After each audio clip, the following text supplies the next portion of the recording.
that's why we have oftentimes thought that there was a peacetime throughout the world for so long. That sort of cognitive dissonance allowed us to think that.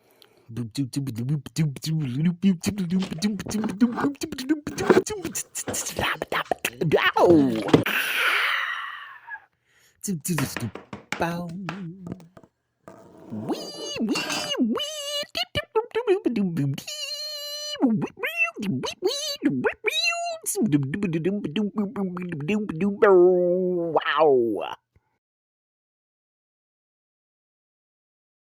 What's up, everybody? My name is MichaelStephenson. Welcome to my YouTube channel. You are currently watching my art/entertainment industry series in which I talk about mainly film, television, with a little sprinkling of music as well as book publishing in there. I'm asking that if this is your first time here on the channel, I would ask that you please go back and watch some of my previous videos, some of my sort of starting videos, roughly the first maybe 30 or so videos. I know it's a lot, but I am trying to establish a particular lingo or language here on the channel so that you can have a shorthand between the two of us, so that I can just mention a particular phrase or word like the Lost Effect or the Rocky Horror Picture Syndrome, and you guys will just automatically know and understand what it is that I'm talking about without me having to re-explain that particular idea. So tonight I wanted to focus in on one of the things that I think has been, to be honest with you, it's really been bugging me a lot with some of the most recent Marvel films, and that is the kind of, I guess you could say, emptiness of the film. So let me start by saying that no, I am not talking about some sort of ethereal, sort of poetic, sort of out there allegorical emptiness or thematic emptiness or something to that effect. I'm talking about actual physical emptiness. Well, I don't know how many of you know this or have seen the film or have even heard of the film, but there is a film from, I do believe, the 1980s. I want to say maybe 84, somewhere between 84 and 87, I think, is when it came out, called Quiet Earth. And in the film, what happens is that we follow a man who he survives some kind of apocalyptic event in which pretty much this, I believe, this sort of system or weapon thing that he has been working on, the place where he works, it went wrong somehow. And somehow he's one of the few people to survive what happened. It basically killed everybody else in the entire world, leaving only him and like one or two other survivors. But of course, he thinks that he's all alone for the majority of the movie. I won't spoil the movie for those of you who may want to look it up. I'm sure you can find it on one of the free streamers at this point in time.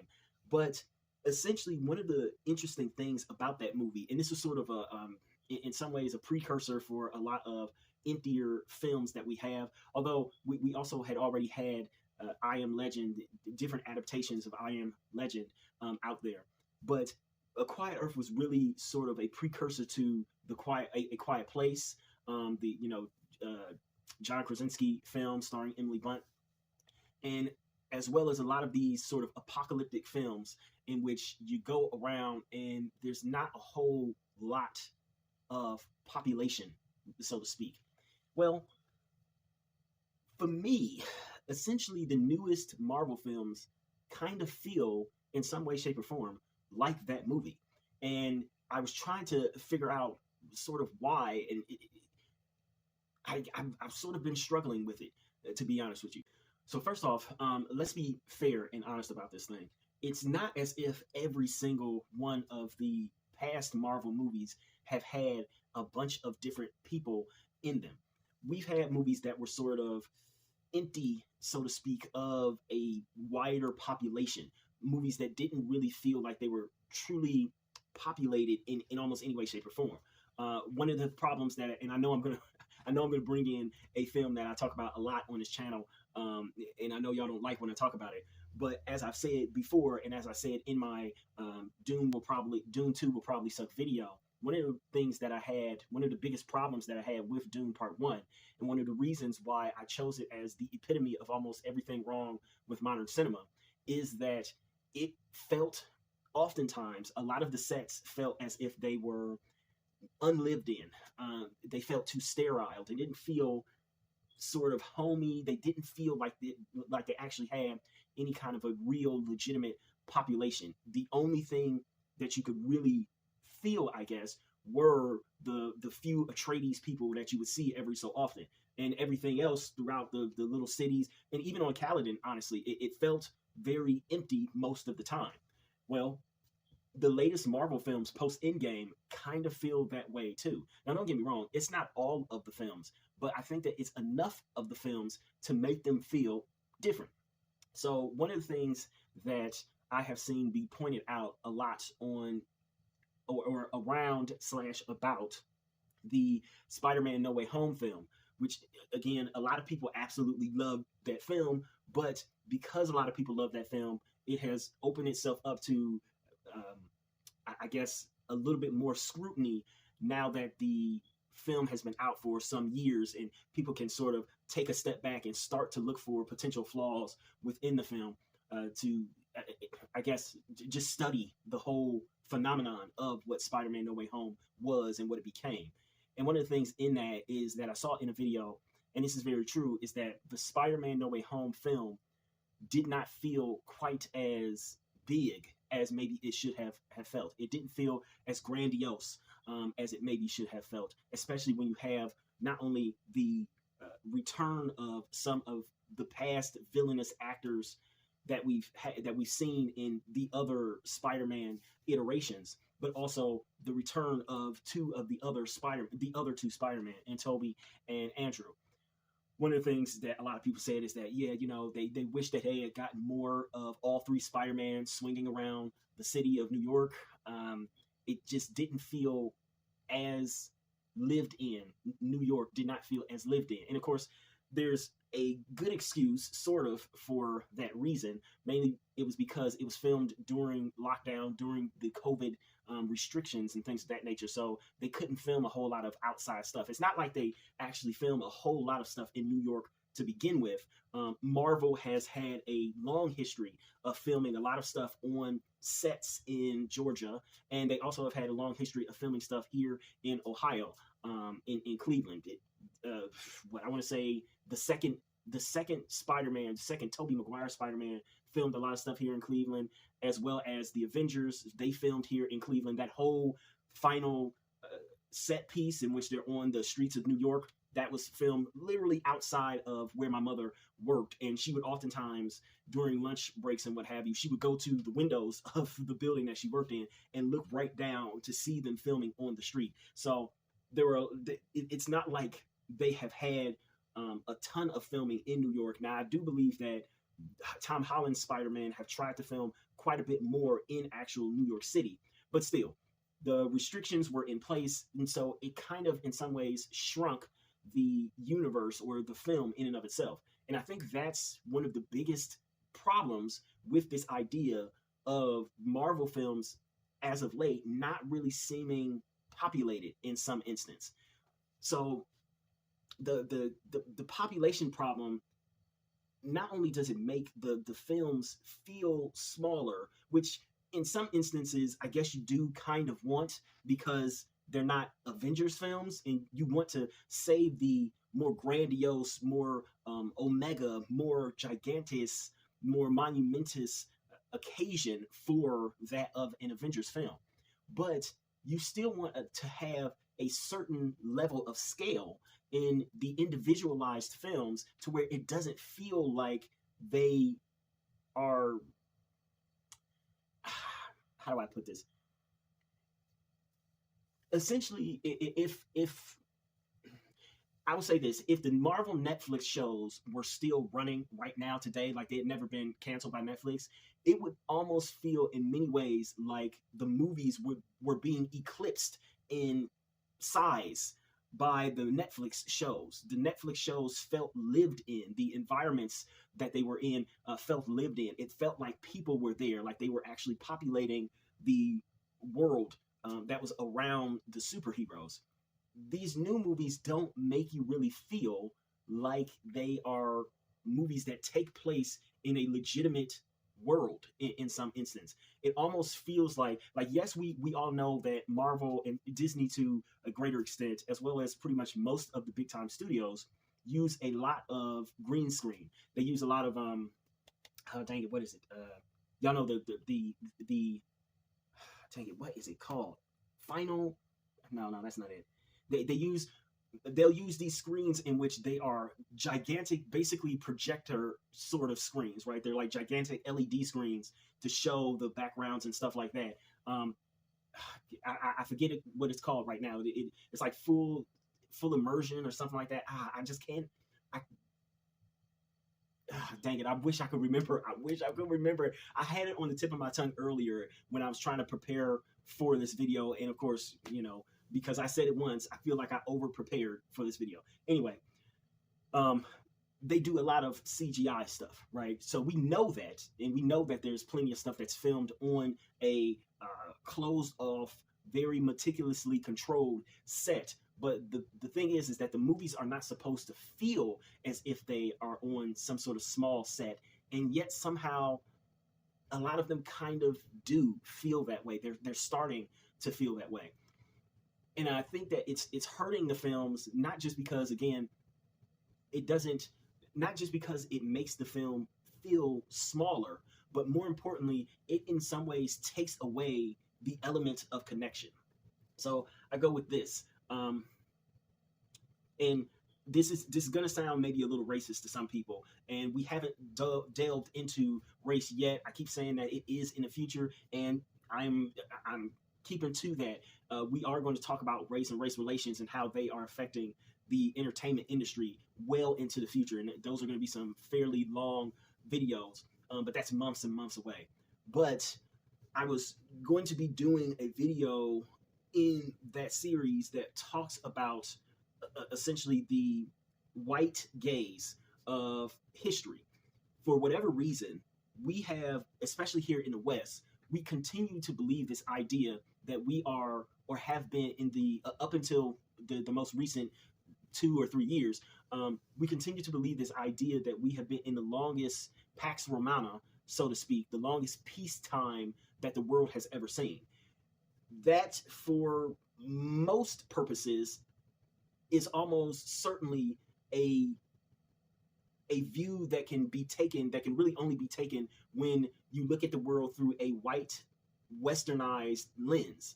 In reality, we have still had plenty of wars, plenty of battles, plenty of skirmishes ever since World War II ended. It's just that because these skirmishes oftentimes do not involve white people killing other white people or warring against other white people, we tend to, especially in the West, we tend to essentially not even consider those to be really much of anything. So there have been genocides, wars, battles, all that stuff. But since it's not happening to white people, especially Eurocentric people, then it kind of doesn't matter in some ways to the westernized mind or lens.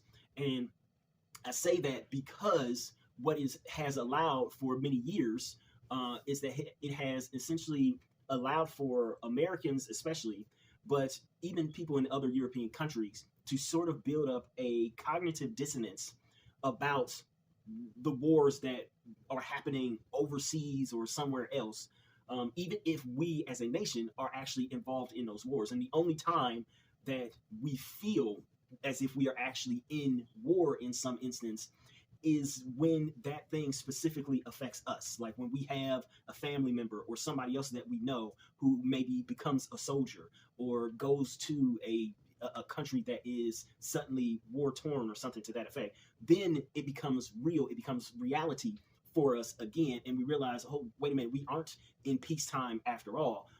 We've had all of these different wars and skirmishes and things of that nature. I say that because the cognitive dissonance essentially is the missing or the lack of acknowledging the human element in these various places, these various areas where these battles are happening. To some extent, I feel like that also is a part of art and entertainment that is starting to set in, especially when it comes to these superhero films. My point is that because the worlds don't feel nearly as populated in some ways, or the stories are just so tightly contained around the superheroes, and you get maybe a story that involves a superhero, the villain, and maybe one or two people who kind of connect either to the villain or the superhero, who are just plain old humans. Because you're getting such a narrow view of the story, it almost in some ways feels like you kind of disconnect from the story and thusly from the characters. So even if the character development might be an okay thing, the fact that there's no real human element around feels like there's nothing really to save. There's nothing really to be heroic about. To give an example, we of course have to go back to, weirdly enough, a film that is not a Marvel film. Uh, Josh Whedon's Justice League, and the whole Justice League debacle in general. So we all remember, it's been 7 years, not 7 full years, but it's been a while since the Josh Whedon Justice League came out, right? And so we remember what happened around Josh Whedon's Justice League. And so, of course, we all know the situation there that, again, Zach and his wife, Deborah, who were producing the film, and of course, Zach, who was directing and had written the film, they both had to step away due to the family tragedy that they suffered. So they couldn't finish the film like they wanted to. But so Warner Brothers, of course, brought in Josh Whedon. And the interesting thing there is that I don't know if Josh Whedon just read the script or if he looked at the rough cut of what had already been filmed, with, of course, some big chunks of Zack Snyder's vision missing from that. I don't know which it was. Maybe it was both. It's probably both. But he made a very smart decision that would later show up the difference between the two movies. It would show up in the difference between the two cuts once we got Zack Snyder's cut years later. Josh Whedon, he immediately identified something that was essentially somewhat of a problem. And it was not something that he had in his original The Avengers movie in 2012. And that is that there was, again, no real human element in Zack Snyder's cut or version of the original Justice League story. And so what he did is that he went in and he tried, to varying levels of success, I would say, to add in a human element within the final big boss battle against Steppenwolf. You see throughout the movie, not only the place where Steppenwolf landed and decided to start, combining the boxes. I can't remember what the stupid name of the boxes were because it was such a terrible movie. But he started to combine the boxes, and of course, and the land around it is changing.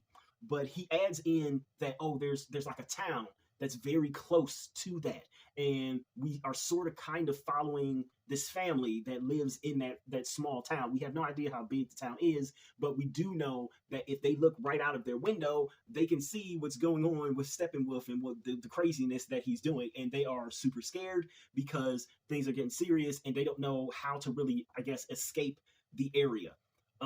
This is something that clearly, when you see Zack Snyder's version, it was added in by Josh Whedon. And I think it was because of the fact that he learned in the 2012 Avengers that, look, yes, it is a good thing to have the heroes doing their thing against the villains, but it is also incredibly important to make sure that you show the heroes actually not just fighting off a villain, but being heroic, having heroic moments with the normal people that they are trying to save. Or in other words, there should always be that element of, oh, right, this is why we do it. This is why we fight. People should kind of be around. Now, don't get me wrong. I understand why it was that Zack Snyder made the decisions, honestly, that he made, both in his Justice League as well as in Batman v Superman: Dawn of Justice. If you guys remember, a decade ago, we were just fresh off of the decadal anniversary of 9/11, and it wasn't but 1 or 2 years later. Well, it wasn't but 1 year later when we got the Avengers, and we saw New York being sort of taken over by aliens. And yes, all of this is fiction, but it still stirred some very, very deep and very not, God, how do I say it?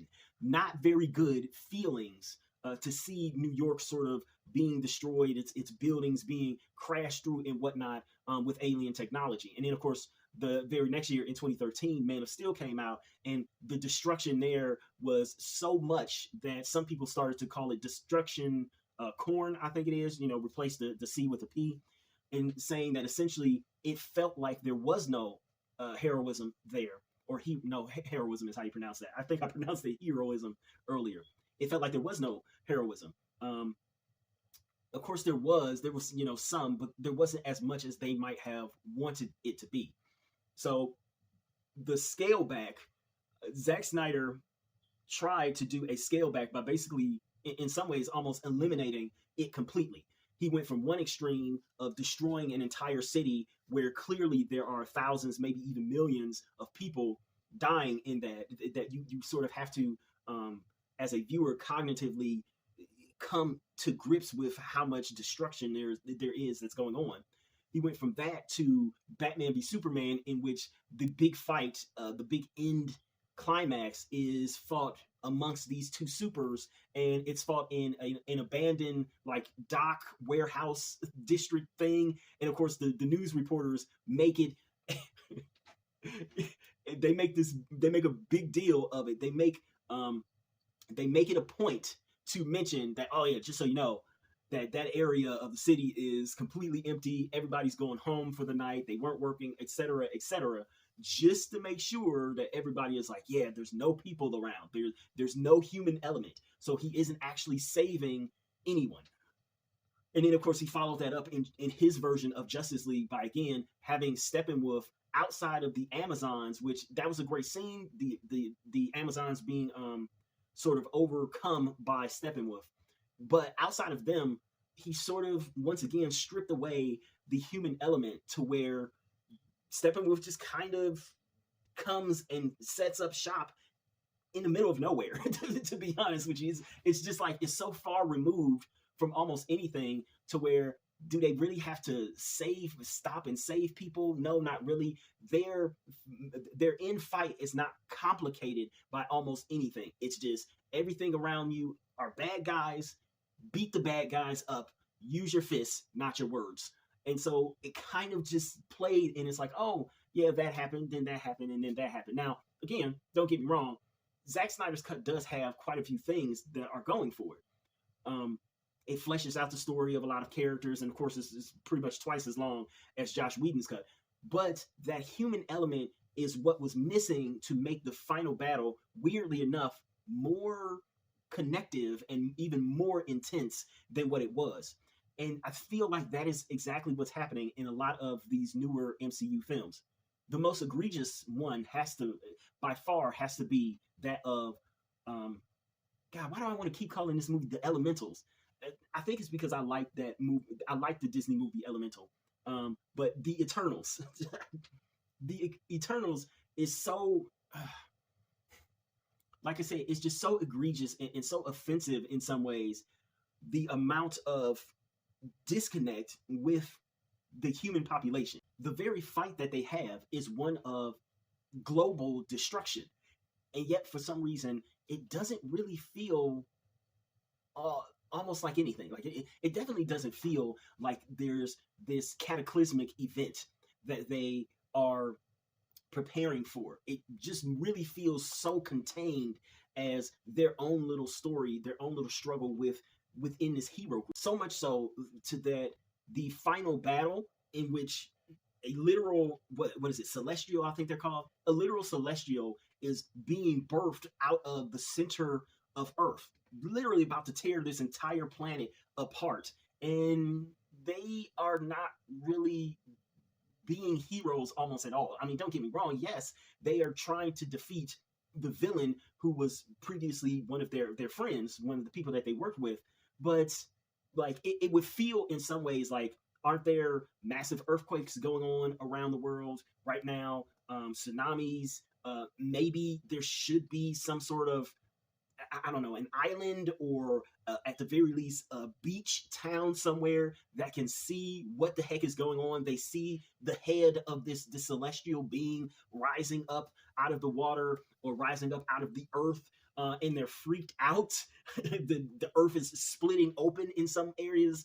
Are people falling in? It just doesn't seem like anything throughout the rest of the world is really happening. It's almost in many ways as if, again, it feels like how we sort of feel about war in the West. So long as we're not seeing it on a daily basis, so long as we're not experiencing it ourselves, is it really happening? Now, of course, now at this point, we have yet again another war in the Middle East, as we do somewhere around every 10 years or so, let's be honest. And we also have the war in Ukraine with Russia. So we have a little bit more gaze upon the fights and the skirmishes and the conflicts and what have you that are going on, especially because white people are involved and they are warring against other white people in Ukraine and Russia as well. So there's a little bit more attention being paid to it. But again, there's a certain distance there, we can't touch it, so it's not fully real. It doesn't fully feel real. And I think that that's one of the problems with the Eternals. Of the many problems that movie had, that was one of the key ones, is that they always seemed separated from pretty much everything. They were their own little group, and even when this massive thing that's supposed to be ripping the earth in half or completely destroying it, tearing it apart is happening, nobody's really around to experience it or to care as far as humans go. So we can't even put ourselves into that sort of panic mode. Whereas in the original Avengers, you could just, if you were in New York City, you could literally look out of your window and see, oh my God, we're being invaded, attacked by aliens, and they're aliens coming in, they're killing regular human people. We have spaceships falling out of the sky, crushing cars and things of that nature. It didn't feel like it felt like, oh my God, we all are somehow involved in this battle. It involved the audience within the battle, and it gave us another layer of complexity, as well as another layer of complex emotional connection with not only the heroes, but specifically with the people that the heroes were saving. Eternals doesn't feel like it has that. Weirdly enough, Doctor Strange Multiverse of Madness also doesn't really feel like it has that. And yes, I know that that opening scene in which he battles that, was it an octopus squid monster thing? Yes, that has people running around on the streets and all that stuff. And of course, it went viral for that one extra dude who he passed up Doctor Strange like 4 or 5, 6 times on the street. But even then, that weirdly enough felt small, and it felt like it was on. It felt like it actually occurred on a backlot at a studio. So it felt more than anything kind of like it was just a story between 3 or 4 people: Doctor Strange, Scarlet Witch, the girl, whatever her name was, I can't remember her name. Was it America or I don't know? And Wong, and maybe a little bit of dang it, what is his name? Mordo, the black magician dude. He was in it for a minute, and then of course you got some other superheroes thrown in there. But there was never really a deep emotional connection to what was really going on in the story, because there was never really that other human connection. You didn't really get that until close to or almost at the end, in which you were able to actually place yourself into the shoes of the little kids that Scarlet Witch was trying to be the mother to. That sort of helped ground and in some ways end her whole story, her whole arc, with a bit of humanity.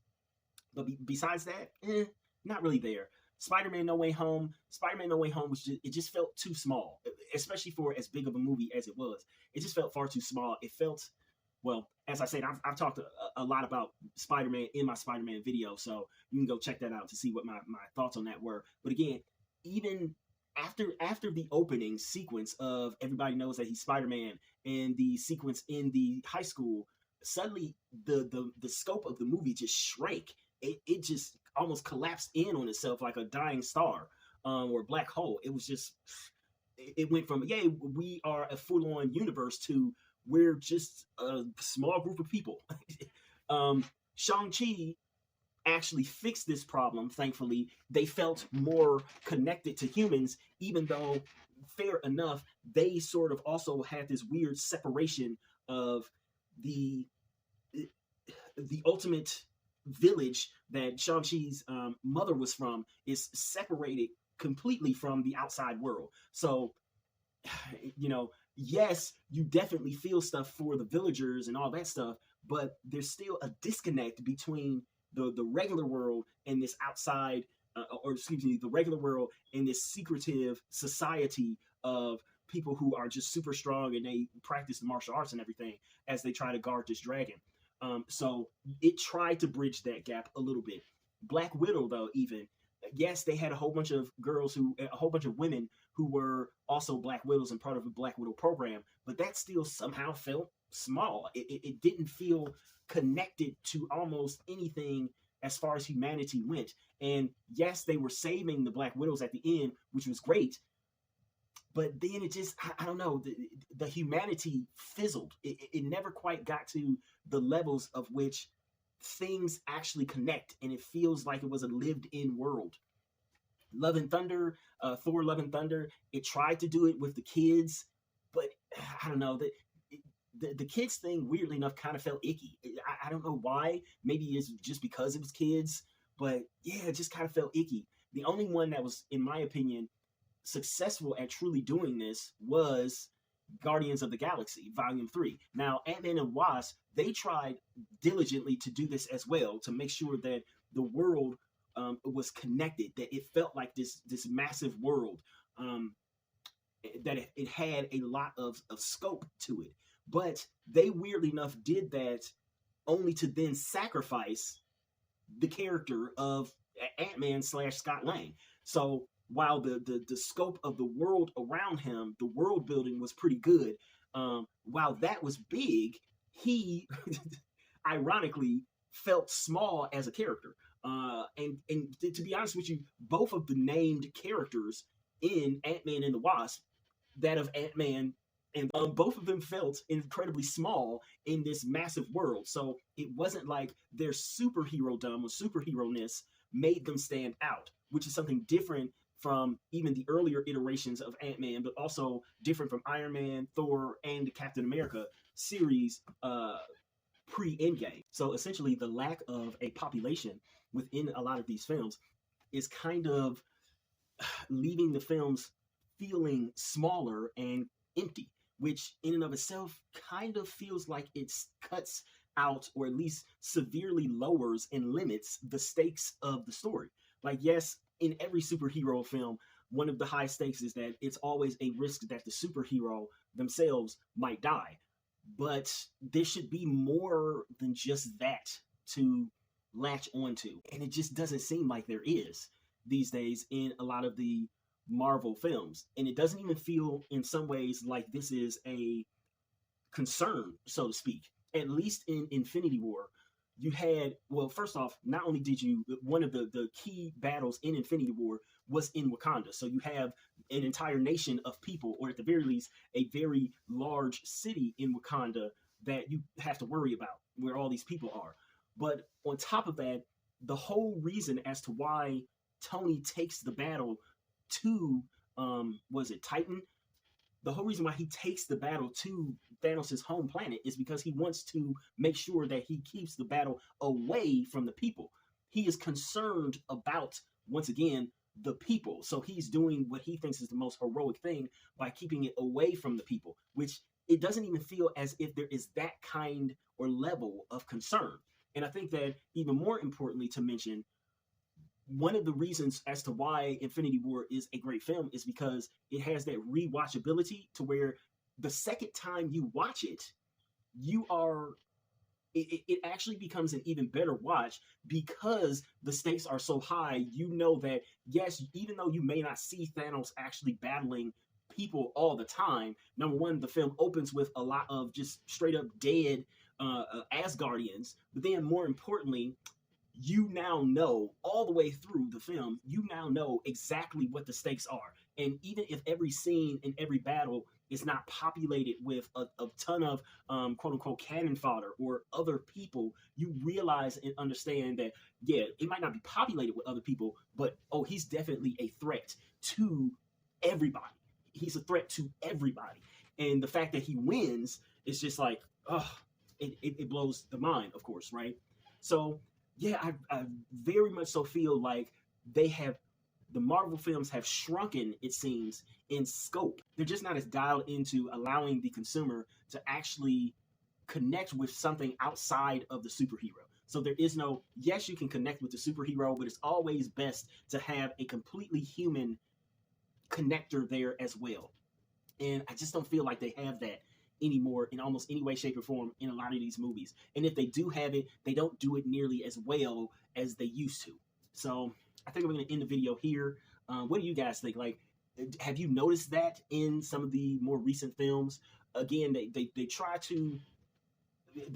to sort of address this, it seems, in a lot of the films. The Marvels kind of does it as well, to where, you know, they routinely show groupings rather of different peoples that she is trying to save. And so even though the Marvels is certainly not a top Marvel movie, it's certainly not a top MCU movie, it weirdly enough is better at making sure that we know that, listen, there are people that need saving around here, right? It especially gives Miss Marvel a chance to actually be heroic in the film, and save some people rather than just defeating the villain. Don't get me wrong, defeating the villain is super important, but showing other signs and facets of the heroism that the hero or heroine can do is just as important, and to build the character.